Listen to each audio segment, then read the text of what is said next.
A twisted story of betrayal and a cruel plot unfolds, one that no one saw coming, not from someone entrusted with the life of a child. This story begins with a sense of security, a family thriving in a town where the husband, an ambitious and respected mayor, has dedicated his life to creating a safer, better community for all. They are a family held high by the public eye, a shining example of strength and unity, living a life that others might only dream of. But underneath this appearance, jealousy and hatred are brewing close by, hidden under the very roof that should have been a shelter. A person who should have been a guardian for their child has their own, darker intentions. The mayor had always wanted the best for his family, always sought the brightest future for his beloved daughter, trusting the care of his child to a seemingly kind-hearted babysitter who came with glowing recommendations. She was, in the eyes of everyone, the perfect choice, calm, patient, and, most importantly, available in times of need. Yet her friendly smile concealed a dangerous resentment, a belief that this family, this strong and proud black family, didn't deserve the success or joy they had found. In her eyes, they were living in a world that didn't belong to them. The first signs of trouble were subtle, barely noticeable at first. She would make small, cutting comments disguised as jokes. "Doesn't it feel strange," she'd say with a smirk, "being the one in charge here? Must be different, huh?" The father brushed it off at first, unwilling to see malice in someone they had trusted so deeply. But day by day, her tone grew sharper, her jokes more pointed. And it was one night, as she spoke to their daughter in a voice that was just barely audible, that he overheard her words that cut deeper than any insult. "You're lucky, you know," she whispered to the little girl. "Your family thinks they belong in this big house, with all this success, but not everyone sees it that way.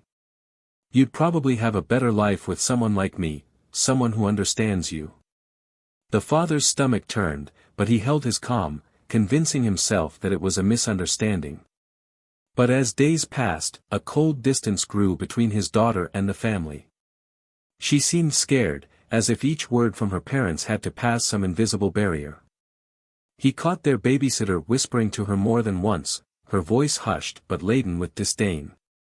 One day, he returned home earlier than usual, feeling a deep sense of unease that he couldn't shake. As he opened the door, he heard the babysitter's voice, not soft and whispering, but harsh and commanding. "You think you're special? Look around you.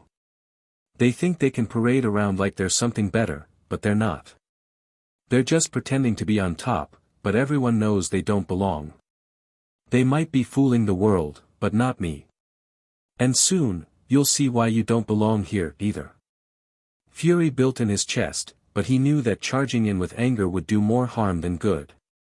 So he waited, watching, listening, collecting every detail. Her arrogance had made her reckless, believing she was untouchable, that no one would believe a word against her if he spoke up. The way she glanced around with that smug satisfaction, sure that her secret contempt would never come to light, only fueled his anger. He could feel her looking at his family like they were trespassers, like they were living in a world she believed they could never truly deserve. But the cruelest blow came when she began to put her twisted plan into motion. She had begun subtly preparing to take the little girl away, all while acting as if nothing was amiss. It started with questions, innocent-seeming questions. "How would you like to go somewhere new, somewhere where people won't judge you for things you can't control?" She planted seeds of doubt, trying to distance the little girl from her family, to make her feel as though her own parents didn't belong in their world. And then, finally, there came a night when she misjudged just how much control she truly had. The father had set up a hidden camera, a way to monitor the situation without frightening his daughter. And as he watched from his office, he saw her packing a bag, speaking to the little girl in a voice that was deceptively gentle. "They'll never understand you like I do. I can take you to a better place, a place where you won't feel out of place," she cooed, her hand holding the little girl's as she stuffed clothes into a small bag. The father's heart pounded. He felt a surge of rage unlike any he'd ever known. He knew then that this was no longer a person he could reason with. This was someone willing to tear his family apart, to steal his daughter and reshape her beliefs. But the law was on his side, and he was a man of power in this town, a man respected by his community. He could bring down her entire plan, and he knew just how to do it.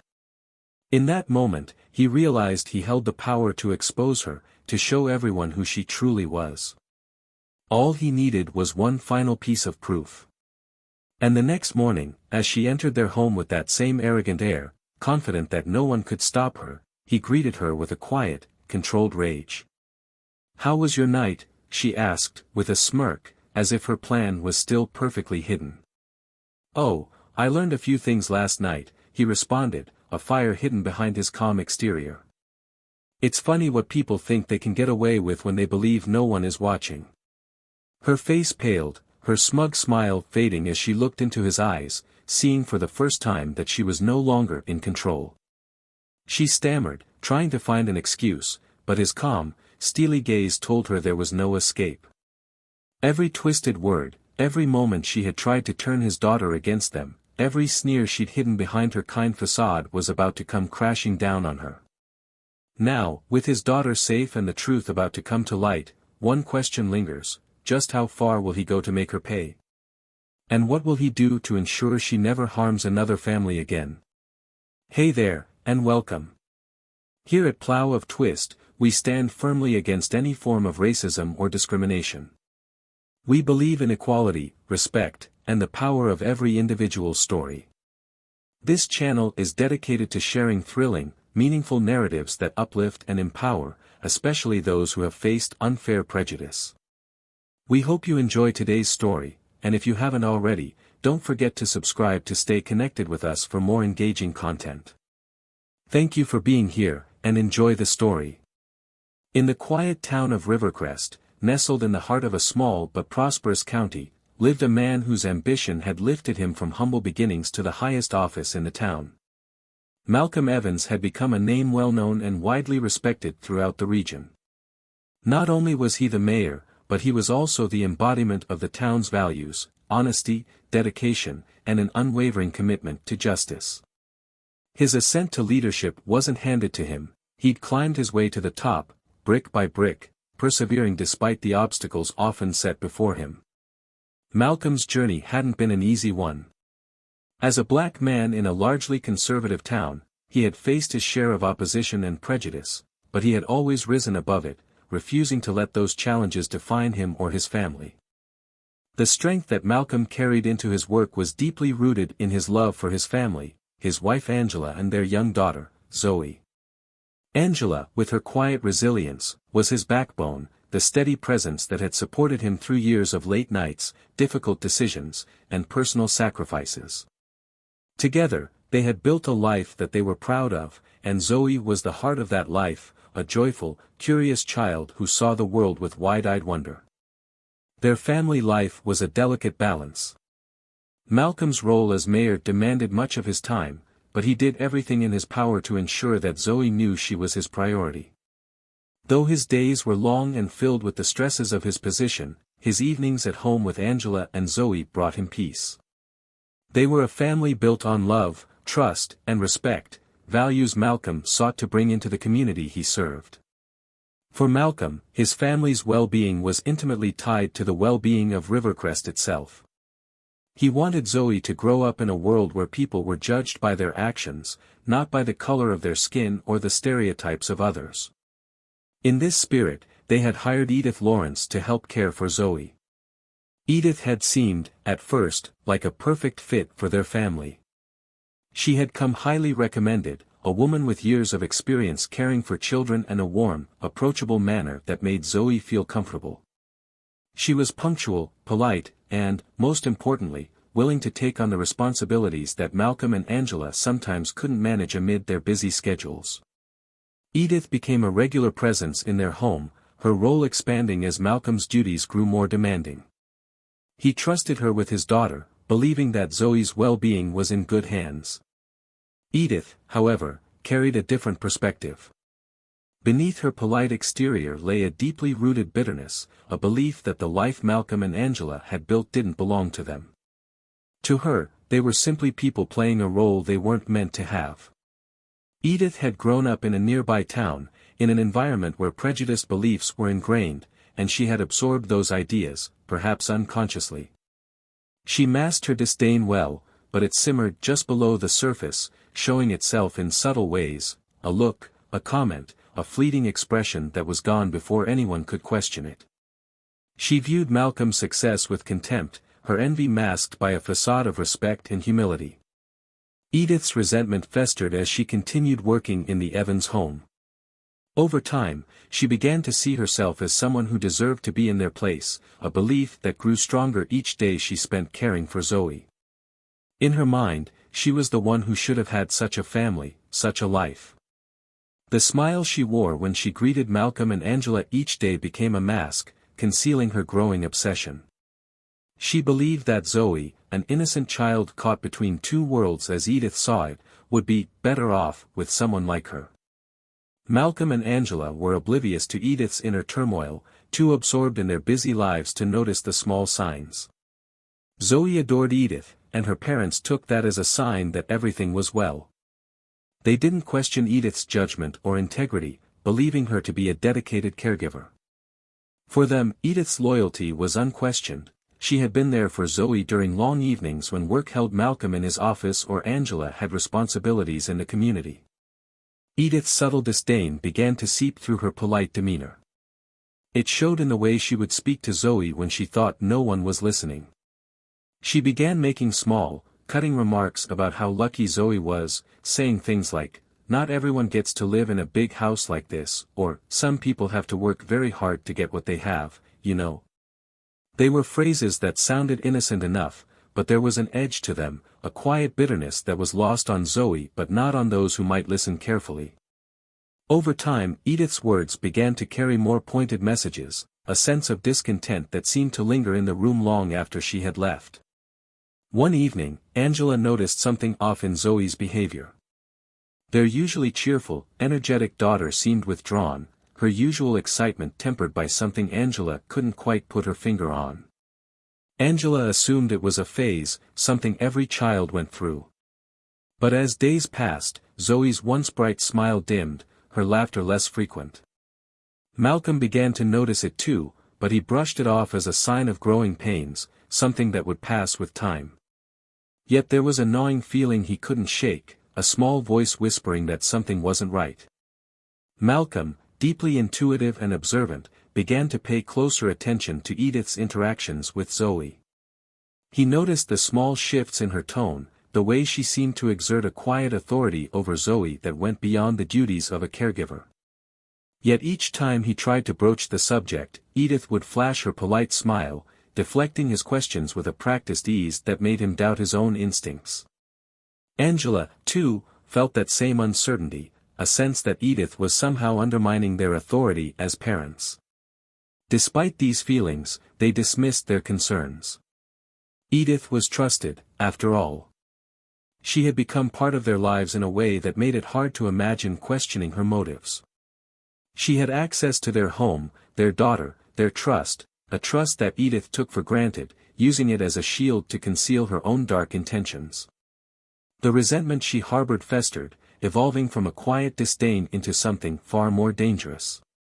She believed she knew what was best for Zoe, better than Malcolm and Angela ever could. Edith's plan began to take shape in her mind.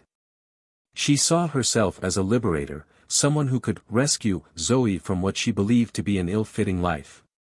Her bitterness fueled her determination, pushing her toward a plan she thought would finally restore balance.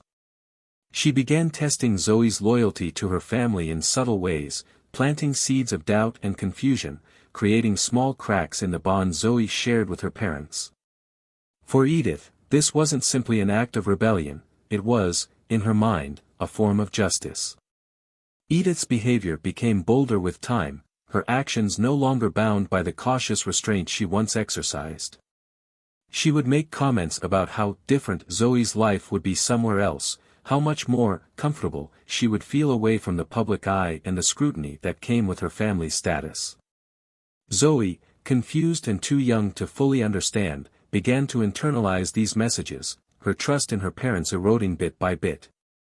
The warmth and security she had always felt started to wane, replaced by a vague sense of unease she couldn't articulate. As Edith's plan neared completion, Malcolm and Angela continued to live in a state of blissful ignorance, their trust in Edith unwavering. They didn't realize that their own home had become a breeding ground for betrayal, that the person they had trusted with their most precious gift was now on the verge of tearing their family apart. And as Edith moved closer to her goal, believing herself invincible, Malcolm began to sense the gravity of the danger lurking in his own home. Rivercrest was quiet, as it always was, but Malcolm could feel the weight of something unseen, a darkness creeping into his life that he couldn't yet identify. It was as if a storm was gathering on the horizon, silent but inevitable. Edith's quiet malice had taken root, and now, as her intentions became clearer to herself, she moved forward with a certainty that only deepened the shadow over Malcolm's family. But Malcolm was not a man to be easily defeated. As he prepared to confront the threat he sensed but could not yet see, he knew that he would protect his family at any cost. The stage was set, the players unknowingly locked into roles they could not escape. And as the bonds of trust unraveled, the question remained, just how far would Malcolm go to protect what mattered most? As the weeks passed, Malcolm's sense of unease deepened, a feeling that something was slipping through his fingers, just out of sight. He tried to shake off his suspicions, reminding himself that Edith had been a stable, dependable presence in their lives for months now. But his instincts were sharp, honed from years in public service, and they told him that something wasn't right. Angela, too, had begun to notice the distance that had crept between them and Zoe. Their once vivacious daughter had become withdrawn, her laughter dimmed, her gaze often distant as if she were somewhere else entirely. One evening, Malcolm decided to bring it up with Angela. "Have you noticed Zoe seems different?" he asked, keeping his voice low as they sat together on the couch after Zoe had gone to bed. Angela sighed, nodding slowly. "Yes, I have. She's quieter, isn't she? It's like she's holding back. I can't put my finger on it, but I feel like we're losing her." They sat in silence for a moment, each lost in their thoughts. Malcolm's mind raced, wondering what might be causing this change in their daughter. He hadn't yet shared his suspicions about Edith with Angela, hesitant to voice something so serious without proof. But he couldn't shake the feeling that their trust had been misplaced. The next day, Malcolm made an effort to leave work early. As he arrived home, he heard Edith's voice drifting from Zoe's room, her tone low and coaxing. Curiosity and concern urged him to listen in, and what he heard made his blood run cold. "You're too good for them, Zoe," Edith was saying in a tone that dripped with conviction. "They don't really understand you. People like them, they're just playing pretend. They might be able to fool other people, but they'll never fool me." Zoe's voice, small and uncertain, replied, "But they're my mom and dad. They love me." "Oh, sweetie," Edith replied with a forced kindness, "love is, well, it's complicated. Sometimes people don't know what's best for those they love." A surge of anger rose within Malcolm, but he knew that confronting Edith now would only alert her. He forced himself to step back, to listen and gather the evidence he needed to understand the full scope of her intentions. Over the next few days, he kept a close eye on Zoe's interactions with Edith, watching as she expertly wielded manipulation disguised as affection. Edith would tell Zoe things that a child her age could never fully understand, words laced with prejudice and bitterness. She painted a world where Zoe was alone, where her family didn't belong, subtly eroding the trust between Zoe and her parents. Each day, Malcolm saw his daughter slip further away, and it broke him. One night, Malcolm and Angela sat down to talk after Zoe had gone to sleep, his face tense with the weight of what he discovered. "Angela, we need to talk about Edith," he began, his voice firm. Angela looked at him with concern, her eyes narrowing. "What's going on, Malcolm?" "I think she's filling Zoe's head with ideas. She's trying to turn her against us." Angela's face twisted in confusion and hurt. "What? That doesn't make sense." Edith has been with us for months, why would she do something like that? Malcolm shook his head. I don't know. But I've heard her talking to Zoe, saying things that, they're not right, Angela. She's trying to make Zoe feel like we don't belong in our own home, like we're less than her. A silence hung between them as Angela processed his words, the shock and disbelief giving way to anger. But why would she stay, then? Why work for a family she doesn't respect? I think she's using Zoe, Malcolm said, the realization weighing heavily in his voice. She sees Zoe as someone she can mold, maybe even take away from us. I can't believe I didn't see it sooner. Angela's expression hardened, her jaw set. We can't let her keep poisoning Zoe's mind. What are we going to do? We need to confront her, but we need proof, Malcolm said, his tone filled with resolve. I want her to know that we see through her, that she can't hide behind a smile and her polite words anymore. But if we act now without evidence, she could twist it around. We need to be smart about this. In the days that followed, Malcolm installed a discreet recording device in Zoe's room, determined to catch Edith in the act. He could feel the tension building, the pressure mounting as he watched Edith's every move, his anger simmering just below the surface. He knew that once he had proof, he would make her face the consequences of her actions, but until then, he had to wait. One afternoon, as Malcolm listened to the recording, his heart clenched with anger as he heard Edith's voice coaxing Zoe, her words as venomous as ever. You know, Zoe, she said in a conspiratorial tone, sometimes it's okay to question things. Like, maybe your parents don't really understand what's best for you. Sometimes people think they're in charge just because they've been given a title, but that doesn't mean they actually belong. Zoe's response was a quiet, hesitant, but, they're good people, yes, but not everyone sees things clearly, Edith replied smoothly, her voice dripping with a smug certainty. They're pretending, Zoe. This life, this house, it's all just pretend. Don't you want to go somewhere you can be yourself? Somewhere with people who truly understand you? The anger Malcolm felt was almost overwhelming. He'd known Edith was dangerous, but hearing her words, her blatant attempts to isolate Zoe from her family, was more than he could bear. But he forced himself to stay calm. He knew that soon, very soon, Edith's game would come to an end. The confrontation came the following evening. Malcolm and Angela waited for Edith to arrive, the tension palpable between them. When she walked in, wearing that same polite smile, Malcolm wasted no time. Edith, we need to talk, he said, his voice firm but controlled. She looked between them, a flicker of something dark flashing across her face before she resumed her mask of innocence. Of course. Is something wrong? Angela crossed her arms, her face a mix of hurt and anger. We know what you've been saying to Zoe. We've heard everything, Edith. Everything. For a split second, Edith's composure faltered. Her smile faded, and her eyes narrowed, a hint of resentment surfacing. But then, just as quickly, she forced a laugh, shaking her head. I'm not sure what you're talking about. I would never say anything to hurt Zoe. Malcolm's gaze was unwavering, his voice cold. I heard you tell her that we don't belong here. That this life is pretend. Do you really think we'd let you manipulate our daughter, turn her against her own family? Edith's face twisted, her polite smile giving way to the bitterness that she'd hidden for so long. Isn't it though? She sneered, her voice low and contemptuous. Do you really believe you're part of this world, Malcolm? Do you think they'll ever see you as anything but an outsider? Angela's hands clenched, her eyes blazing. How dare you? You had no right to make our daughter question her place, to poison her against us. Edith laughed, a sound devoid of warmth.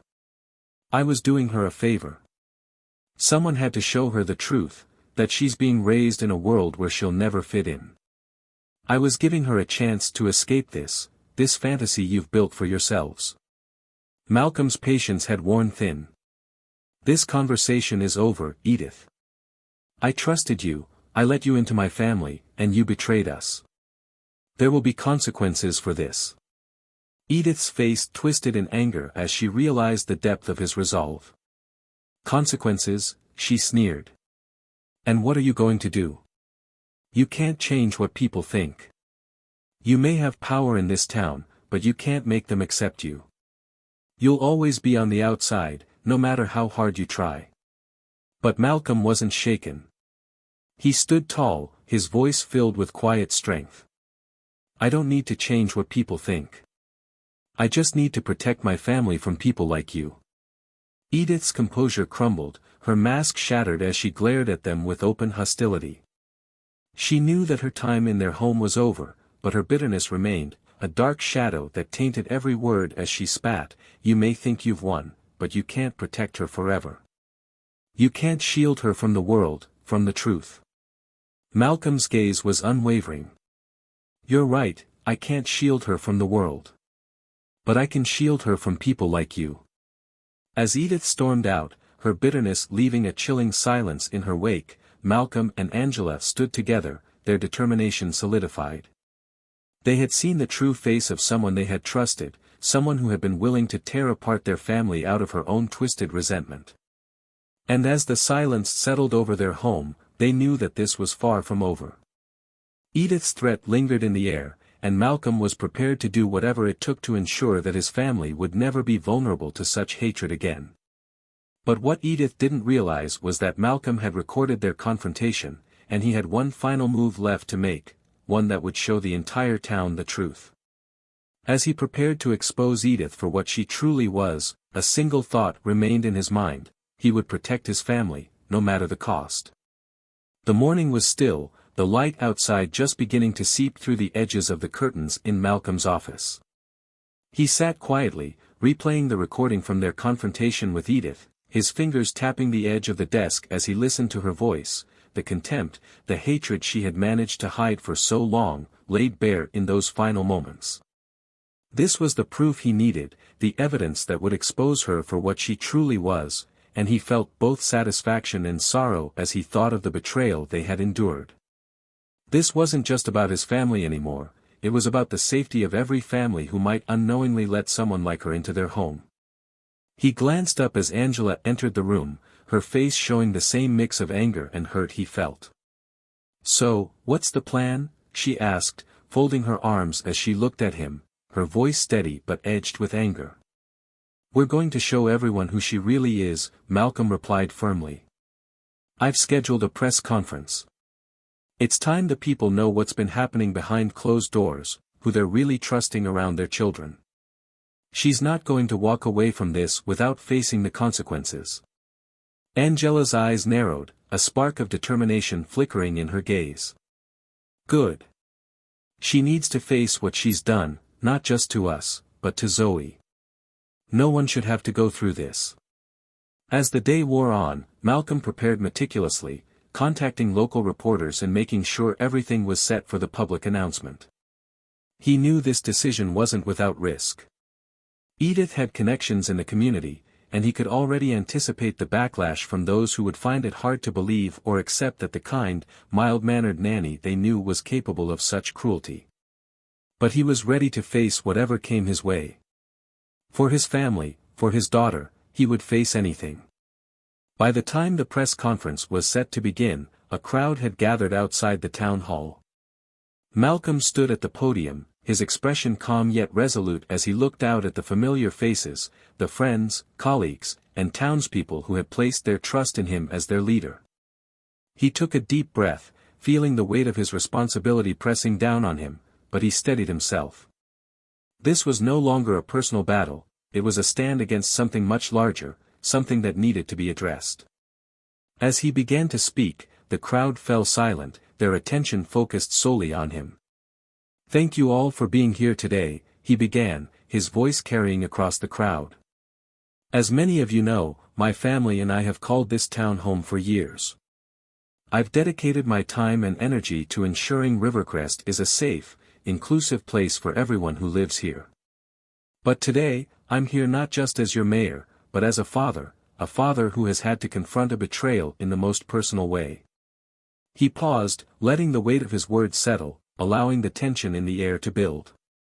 My family entrusted our daughter to someone we believed to be caring, compassionate, and trustworthy. We believed she was there to protect our child, to nurture her and support her. But over time, we began to see changes in our daughter, changes that we couldn't explain until we uncovered the truth. We learned that this person was manipulating her, planting ideas in her mind, trying to turn her against her own family.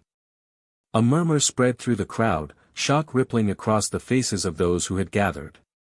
Malcolm continued, his voice unwavering. I have evidence, recordings of conversations that reveal the true nature of this person's intentions, the cruelty hidden behind a mask of kindness. This individual took it upon herself to undermine our family, to make my daughter question her own sense of belonging, her own identity. She was willing to tear apart the bond between a child and her parents out of a twisted sense of superiority. A woman in the crowd, someone Malcolm recognized as one of Edith's longtime friends, shook her head, disbelief etched across her face. Are you saying Edith would do something like that? She asked, her voice carrying a hint of defiance. Malcolm looked directly at her, unflinching. I am. And I know it's hard to believe. We trusted her too. But the evidence speaks for itself, and I think it's time everyone heard it for themselves. With that, Malcolm pressed play on the recording, letting Edith's words echo through the speakers. The crowd listened, their expressions shifting from confusion to shock, to anger as they heard the venomous tone in Edith's voice, the manipulative phrases she'd used to break down the innocence of a child. Every word revealed the truth of who she was, and as the recording ended, a heavy silence fell over the crowd. Malcolm looked out at the faces before him, seeing a mix of rage, disbelief, and heartbreak. This is the reality we've been living. This is the person we trusted with our daughter's well-being, who took advantage of that trust to further her own hateful agenda. The murmurs grew louder, people in the crowd exchanging looks of anger and outrage. Just as Malcolm was about to continue, he spotted Edith herself pushing her way through the crowd, her face pale but her eyes alight with fury. This is slander, she shouted, her voice cutting through the crowd. You're twisting my words, making me out to be something I'm not. I have cared for that child as if she were my own. Malcolm's gaze turned cold as he watched her, the facade she'd maintained so carefully now cracking under the weight of her anger. He took a steadying breath, then spoke, his voice filled with the quiet strength that had carried him through countless challenges. If you cared for her, Edith, you wouldn't have tried to make her feel like she didn't belong. You wouldn't have tried to make her doubt her family, to take advantage of her innocence. This isn't love or care, it's manipulation. You know what you did. Edith's face twisted with resentment, her polite demeanor now gone, replaced by a look of defiance. You think you can just stand there and destroy my life, she sneered, her voice low and cold. You think anyone in this town truly sees you as one of them? The crowd shifted uneasily, some people murmuring in disbelief, while others looked at her with disgust. Malcolm held her gaze, unyielding. This isn't about me, Edith. This is about what you did to a child. To my child. You took advantage of your position, and you broke our trust. You wanted to tear us apart, to undermine everything we've built together. But you won't succeed. Edith took a step back, her face flushed with anger and fear as she looked around, seeing the glares, the looks of disapproval directed at her. The realization dawned on her that her once hidden bitterness was now fully exposed, that she had nowhere left to hide. A man from the crowd spoke up, his voice loud and clear. You don't belong here, Edith. What you did to this family is unforgivable. Others echoed his sentiment, and soon, voices rose in anger, their collective judgment falling upon her like a heavy weight. Edith's face fell, the reality of her situation finally sinking in as she looked around, her gaze darting from face to face, finding no sympathy, no understanding. Malcolm stepped forward, his voice firm yet calm. This town deserves to know who you really are. And you deserve to face the consequences of your actions. You tried to tear apart my family, but all you've done is expose the ugliness within yourself." With nothing left to say, Edith turned and fled, disappearing into the crowd as people watched her retreat, their expressions a mix of relief and disdain. Malcolm felt a surge of relief as he watched her leave, knowing that she would never be able to harm his family, or anyone else's, again. As the crowd began to disperse, people approached Malcolm, offering words of support and sympathy, their faces reflecting a shared sense of betrayal and outrage. Malcolm thanked them, feeling the weight of their trust and the responsibility he held not only for his family but for the community he had vowed to protect. Angela joined him, taking his hand as they stood together, their family once again whole, united in the face of the ordeal they had endured. They knew the scars of Edith's betrayal would take time to heal, but together, they were stronger, more resilient than ever. And as they walked home that day, hand in hand, they knew that whatever challenges lay ahead, they would face them together, with the strength and love that had brought them through this storm. As Malcolm and Angela made their way back home, a sense of relief washed over them, but it was tempered by a lingering sadness. Zoe, unaware of the events that had transpired, was waiting for them at home, her innocent questions likely to come as they tried to explain why Edith would no longer be a part of their lives. They both felt the weight of this new responsibility, to reassure their daughter, to rebuild her sense of safety, and to help her understand the difficult truths that had surfaced. As they opened the door to their house, Zoe ran to them, her small face lighting up with a smile. She wrapped her arms around Malcolm's leg, her voice full of excitement. "Daddy! You're home early." Malcolm knelt down, looking into her bright eyes, which seemed blissfully free of the turmoil that had surrounded them. He ran a gentle hand over her hair, his heart heavy with the knowledge that he would have to dispel her innocence, if only slightly. "Hey, sweet girl," he said softly, his voice carrying both warmth and a hint of sadness. "Can we talk for a bit? Mommy and I have something important to share with you." Zoe looked up at him, her smile fading as she sensed the seriousness in his tone. She nodded, clutching his hand as they moved to sit together on the couch, with Angela taking a seat beside them. Malcolm took a deep breath, glancing at Angela, who gave him a reassuring nod. "Zoe," Malcolm began, his voice steady but gentle. "You know how much Mommy and I love you, right? And how we always want to make sure you're happy and safe." Zoe nodded, her small hand still clinging to his. "Well," Malcolm continued carefully, "sometimes, people we trust can do things that aren't good for us. And when that happens, it's our job as your parents to make sure you're protected." Zoe's eyes darted between her parents, her brows knitting together in confusion. "Is this about Edith?" she asked, her voice soft and unsure. Malcolm took a deep breath, his heart aching at the worry he saw in her young face. "Yes, honey. It is about Edith. We found out that she wasn't treating you the way you deserve, that she was saying things to you that, well, they weren't kind. Things that could hurt you." Zoe's eyes widened, her expression a mixture of confusion and disbelief. "But she told me she cared about me. She said she wanted me to be happy." Angela reached out, wrapping her arms around Zoe and pulling her close. "Oh, sweetie, we know this is hard. Sometimes people say things that sound nice, but they don't really mean them the way they should. And we want you to know that what Edith did was wrong. You deserve to feel safe and loved, and we'll always make sure of that."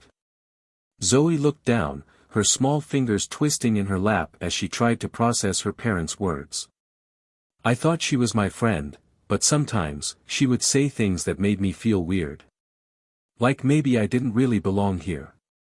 Malcolm felt a pang in his heart, the anger he'd felt earlier that day rekindling as he listened to his daughter's quiet words. He forced himself to stay calm, reminding himself that Zoe needed comfort, not more anger. "You belong here, Zoe. You belong with us, with your family," he said, his voice filled with quiet determination. "No one has the right to make you feel otherwise. No one." Zoe looked up at him, her eyes shimmering with unshed tears. "Are you sure?" "Edith," she made it sound like other people didn't think we should be here. Like people didn't want us to be together. Malcolm felt his throat tighten, and he exchanged a look with Angela, who gave him a small nod of encouragement. He took a deep breath, choosing his words carefully. Zoe, sometimes people let bad thoughts and fears get in the way of seeing what's true. Edith was one of those people. But that doesn't mean what she said was right, or that anyone else feels that way about us. Your mom and I, we worked hard to build a life here, to give you a home where you can feel safe and loved. And no one will ever take that away from us. Zoe sniffled, wiping her eyes as she looked between them, a glimmer of relief starting to replace her confusion. You promise? Angela smiled gently, brushing a hand over Zoe's hair. We promise, sweetheart. No one will ever come between us. We're your family, and we'll always be here for you. Zoe nodded slowly, seeming to absorb their words, though Malcolm knew it would take time for her to fully understand. But as he watched her relax into Angela's embrace, he felt a sense of peace settle over him. They had faced the threat head-on, and they had come out stronger. Their family had endured, and that was all that mattered now. As the evening went on, they spent time together, talking and laughing, reconnecting in a way that made the dark events of the past few weeks feel like a distant memory. But later, when Zoe had gone to bed, Malcolm found himself sitting alone in the living room, the weight of everything he had held back settling on him. Angela joined him, her hand resting on his shoulder as she sat beside him. How are you holding up? He looked at her, the fatigue evident in his eyes. I don't know, Angela. I feel relieved, yes, but also exhausted. I keep thinking about how close we came to losing her, how easy it was for someone to slip in and try to take away everything we've built. Angela nodded, her expression somber. I know. I keep thinking about it too. But we saw through it, Malcolm. We protected her. And now, we move forward. We show her that no one can shake our family. He took her hand, squeezing it tightly, finding strength in her presence. You're right. We move forward. For her. The next morning, Malcolm woke with a renewed sense of purpose. He knew the confrontation with Edith and the press conference would ripple through the community, that questions would be asked, and people would talk. But he was prepared for that. The most important thing was that his family was safe, and he would face whatever came with his head held high. In the days that followed, whispers spread through Rivercrest. Some expressed shock, unable to believe that Edith, who had always appeared so kind and attentive, could be capable of such hatred. Others offered their support, reaching out to Malcolm and Angela with words of encouragement. The community seemed to rally around them, reaffirming the bond they shared as neighbors and friends. One afternoon, as Malcolm walked through town, he was approached by an elderly woman who had lived in Rivercrest her entire life. She looked up at him, her eyes filled with warmth and respect. Mayor Evans, she began, her voice steady, I just want you to know that you have our support. My family has been here for generations, and I've never seen anyone stand up for what's right like you did. You're a good man, and we're lucky to have you as our leader.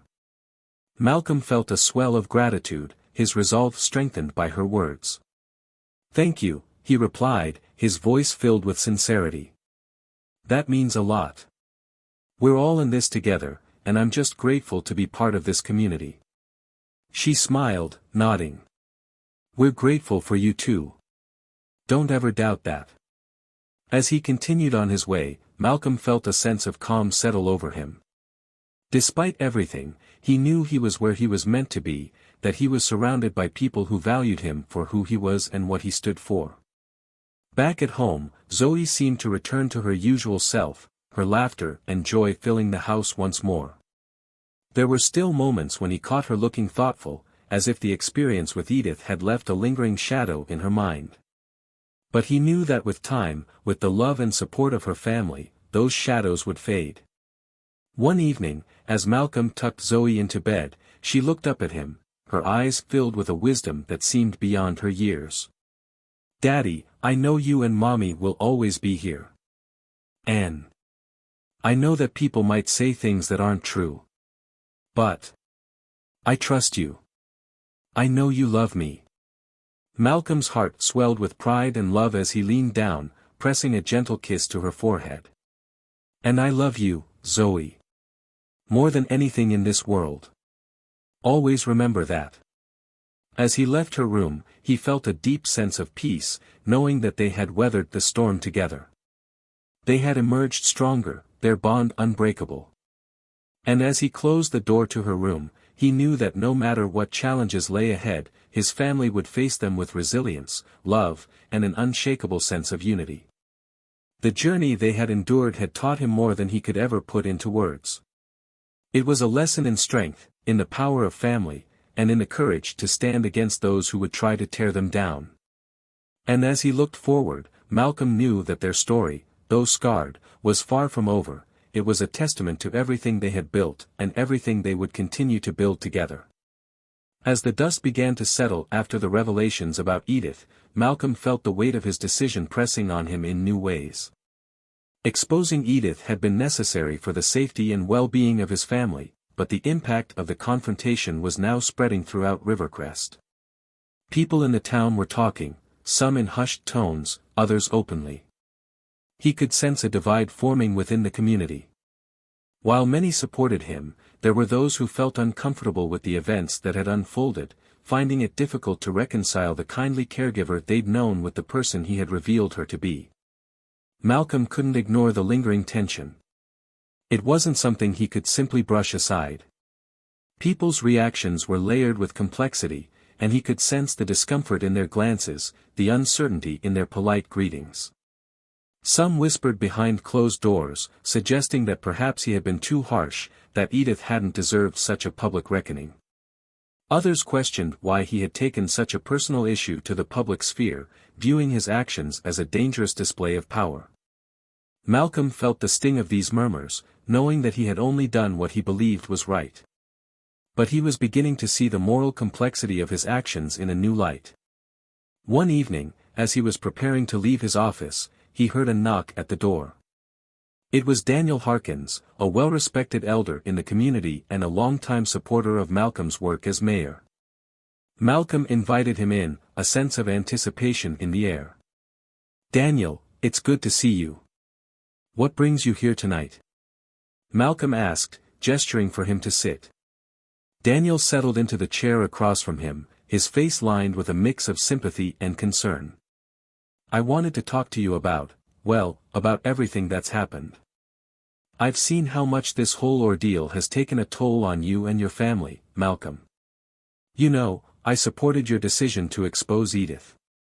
I understood why you felt it was necessary. But now, the town is grappling with it, and I think there's a lot of uncertainty about how things were handled." Malcolm listened carefully, nodding, though he felt a twinge of defensiveness. "I know it's been difficult for everyone to process. But Daniel, what was I supposed to do? I couldn't let her continue to be around my daughter, filling her head with those hateful ideas." Daniel sighed, rubbing his temples. "I understand, Malcolm. I do. But there are people who feel that the public nature of it, the way you confronted her in front of everyone, some are saying it seemed like you were using your position to humiliate her. They're not excusing her actions, but they feel uneasy about the way it was handled." Malcolm leaned back, his expression thoughtful but conflicted. Do they not understand the damage she was causing? Do they not realize how dangerous it would have been to let her continue, unchecked? Daniel held up a hand, his voice calm. "Malcolm, you're a man who has always stood for justice. I know that, and many others do as well. But people are complicated. They may agree with the outcome, but the method, that's what they're struggling with. There's a line, you see, between justice and retribution.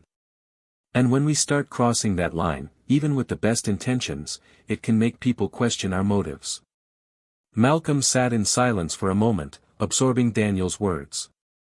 He knew that he had acted out of a desire to protect his family, but he hadn't considered how his actions might be perceived as vengeful rather than just.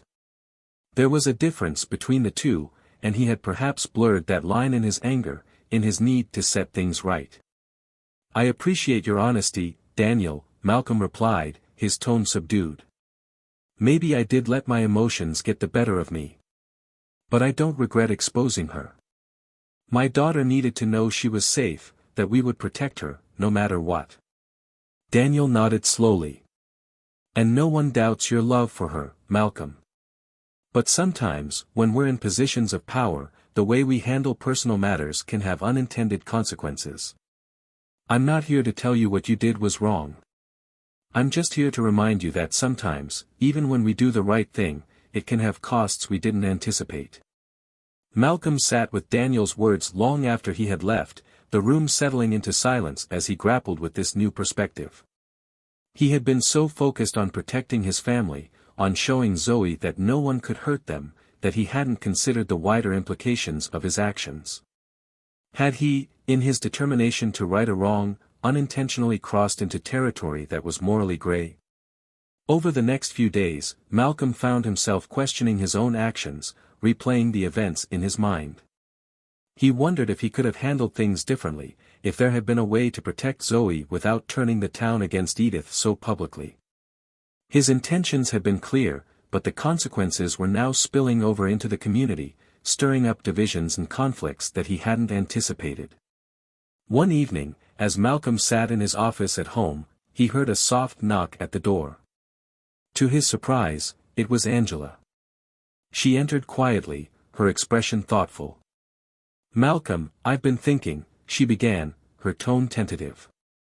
"About everything that's happened with Edith. I know it was necessary to protect Zoe, but, do you think maybe we could have handled it differently?" Malcolm looked at her, his face mirroring the conflict he'd been feeling. "I don't know, Angela. At the time, it felt like the only way. I needed people to see the truth, to understand that she was dangerous. But now I'm not so sure." Angela took a seat beside him, reaching for his hand. "I don't regret standing up for Zoe. But I've heard people talking, Malcolm. They're saying things like maybe we went too far. That maybe the way we confronted her felt more like revenge than justice." Malcolm's expression darkened, a flicker of frustration in his eyes. "Revenge? Angela, she was poisoning our daughter against us. She needed to be stopped. We couldn't just sit by and let it happen." Angela's grip on his hand tightened, her gaze steady. "I know. And you did what you thought was right. But now, I think it's important to consider the aftermath. Zoe's young, and she'll move on. But we live in this community, and we have to face the people who now look at us differently. Maybe there's a way to, I don't know, heal some of the divisions that have come out of this." Malcolm took a deep breath, nodding as he absorbed her words. "Maybe you're right. I was so focused on protecting Zoe that I didn't think about the bigger picture. I thought that by showing everyone the truth, we'd be able to move forward without looking back. But it's not that simple." Angela offered him a gentle smile, a glimmer of hope in her expression. "No, it's not. But that doesn't mean we can't still do something to make things better.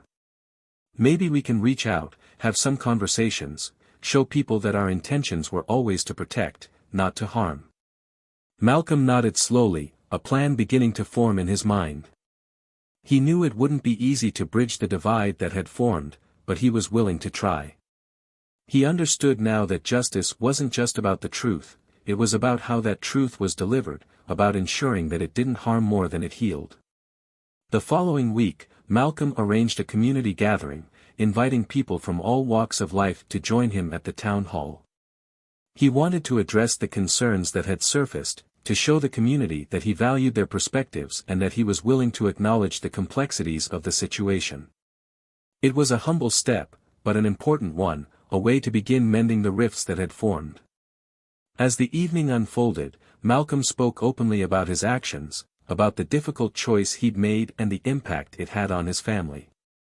He admitted that he might have handled things differently in hindsight, but he emphasized that his priority had always been Zoe's safety.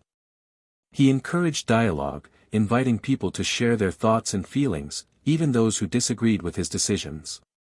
To his surprise, several people stood up to voice their support, expressing their understanding of the difficult position he had been in. They spoke about the challenges of balancing public responsibility with personal values, of making hard decisions in moments of crisis. While there were still some who questioned his methods, Malcolm felt a sense of relief as he listened to the support from his community, realizing that they saw him not just as their mayor, but as a father and a man who had made a difficult choice out of love. In the days that followed, the tension in Rivercrest began to ease, the community starting to heal from the divide that had once seemed so wide.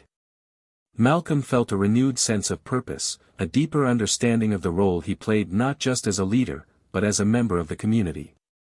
He knew that his actions had sparked a difficult conversation, but he was committed to guiding Rivercrest through it, to rebuilding the trust that had been shaken. And as he walked through town, hand in hand with Angela and Zoe, he felt the weight of the past weeks lift, replaced by a quiet resilience. He knew that they would continue to face challenges, that there would be times when his decisions would be questioned. But he was ready to meet those challenges, strengthened by the knowledge that his family, and his community, stood beside him. The experience had taught him that justice was not always a clear path, that it required empathy, patience, and a willingness to listen. He had been given a second chance to make things right, to lead with humility, and he intended to make the most of it. And as he looked at his daughter, safe and happy once more, he knew that everything he had endured had been worth it. They were a family, bound by love and strengthened by the trials they had faced together, ready to face whatever lay ahead. In the weeks following the community meeting, Rivercrest began to return to its usual rhythm, though the events surrounding Edith's exposure lingered in people's minds. Malcolm sensed a quiet shift in the air, a mix of acceptance and respect for his willingness to address both the harm and the healing needed. The scars from Edith's betrayal would take time to fade, but the town seemed to move forward, more united and more understanding of the challenges Malcolm and his family had faced. For Malcolm, the ordeal had been transformative. He was a man who had faced a complex moral dilemma, and now, with renewed insight, he found a greater sense of clarity. He took on his duties as mayor with a deeper commitment to transparency and empathy, striving to lead Rivercrest with the same openness he had shown at the meeting. His community grew to trust him not only as a leader but as a man who had been willing to share his vulnerability and growth. Malcolm understood now that true leadership required not just strength but humility, and it was with this balance that he began to serve his town with even greater integrity. Angela, too, found peace. She resumed her roles in the community, her presence a quiet reminder of resilience and grace. Her warmth and compassion drew people in, and she became known for her strength in standing by Malcolm through it all. Though she had harbored doubts and struggled with the complexities of their decision, she found comfort in seeing her family emerge stronger. She took pride in watching Zoe blossom back into her joyful self, knowing that together, they had weathered a storm and come out on the other side with an even stronger bond. Zoe's return to her vibrant, curious self became a source of healing for both Malcolm and Angela. She was young, resilient, and, in time, she began to forget the painful words Edith had planted in her mind. Her parents' love and the secure home they provided helped her understand that family was her foundation, a place of unwavering support and acceptance. Malcolm and Angela took every opportunity to remind her of her worth, to instill in her the confidence to believe in herself and trust the love surrounding her. In a sense, Zoe became a beacon of hope for the family, a symbol of innocence restored and strength rediscovered. And as for Edith, the consequences of her actions rippled far beyond the town meeting. Though she left Rivercrest in the days following the public confrontation, the stain of her actions followed her. Word of her betrayal spread, and the once respected caregiver found herself unable to secure work in nearby towns. Her bitterness, once hidden behind a mask, now became her public persona, and it isolated her in ways she hadn't anticipated. She was left to grapple with the choices she had made, with the realization that the hatred she had harbored had destroyed not only her career but her reputation and future. In the end, Edith had to face the painful truth that she was the architect of her own downfall. Malcolm and Angela never looked back after that day. They poured their energy into nurturing their home and building a community where Zoe and other children could grow up in a safe, supportive environment. Malcolm's role as mayor became a calling, not just a position. He dedicated himself to fostering a spirit of unity, using the experience with Edith as a reminder of the importance of compassion and vigilance. Through his actions, he reinforced a sense of justice that went beyond the confines of the law. It was justice rooted in empathy and the desire to build a truly inclusive community. As the seasons changed, Rivercrest thrived under Malcolm's leadership. The people grew closer, more understanding, and more supportive of one another. In moments of difficulty, they had seen Malcolm's unwavering resolve, his willingness to confront uncomfortable truths, and his ability to seek peace even in the face of personal betrayal. And though the memories of the ordeal would linger in quiet ways, the town found a renewed sense of trust and community, united by the knowledge that they had a leader who would stand up for what was right, even at great personal cost. One late autumn afternoon, as Malcolm and Angela walked through town hand in hand, they paused to watch Zoe playing with friends in the park, her laughter ringing out, free and joyful. Malcolm felt a deep sense of contentment, a feeling that all was finally right. His family was safe, whole, and thriving. The trials they had faced together had made them stronger, more connected, and more grateful for one another. In that moment, watching his daughter run and play with the innocence and joy of a child untouched by the shadows of the past, he knew that they had truly overcome. Reflecting on this story, I invite you, the listener, to think about the delicate balance between justice and mercy, about the choices we make when we're hurt, and about the weight of responsibility when we act to protect those we love. Malcolm's story reminds us that even the right choices can come with a cost, and that true strength is found not only in the actions we take but in the humility with which we learn from them. It also calls us to consider our own lives. How do we confront difficult truths? How do we ensure that our sense of justice doesn't turn into retribution? As we've seen through Malcolm's journey, justice and healing can coexist, even in the face of betrayal and hurt. It's a reminder that no matter the hardships we face, the relationships we cherish can be fortified by our willingness to face them together, with honesty and grace. This story encourages us to look inward, to examine our intentions, and to act with both courage and compassion. Thank you for joining us on this journey. If this story moved you, if it made you think, I encourage you to subscribe to Tales of Twist for more powerful stories that delve into the complexities of life, relationships, and the choices we make. Let's continue exploring these stories together, stories that inspire, provoke thought, and remind us of the power we hold in shaping our own paths. Don't forget to subscribe, and we look forward to sharing more tales with you soon.